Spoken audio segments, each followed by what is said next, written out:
అని అవమానించారు. వాళ్ళు అవమానించింది ఎవరో నాకు తెలియదు ఇంతవరకు. నా మీద కూడా అన్నారుగా శాసనసభలో అవమానించారని. చెప్పమంటున్నా, శాసనసభ రికార్డ్స్ తీసుకురండి, శాసనసభలో చూడండి.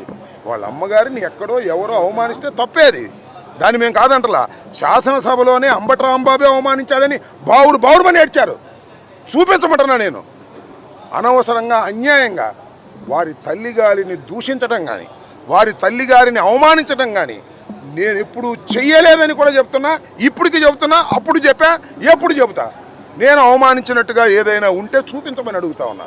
ఊరికినే మా తల్లిని అవమానించారు, మా నాన్నను జైల్లో పెట్టారు అంటే మీ నాన్న జైల్లో పెడితే కనపడంలో జైల్లో పెడతావా? మీ నాన్న ఒక నేరంలో జైలుకి వెళ్ళాడు, 53 రోజుల తర్వాత బెయిల్ వచ్చింది.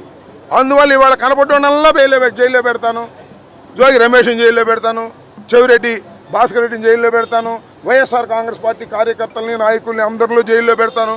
పెట్టుకో, ఏమైంది? జైల్లో పెడితే చచ్చిపోతామేంటి? జైల్లో పెడితే రామా బయటికి? మీ నాన్న రాలేదా? జగన్మోహన్ రెడ్డి రాలేదా? ఏంటి ఇవన్నీ మాకేం కొత్త కాదని కూడా ఈ సందర్భంగా నేను మనవి చేస్తున్నాను.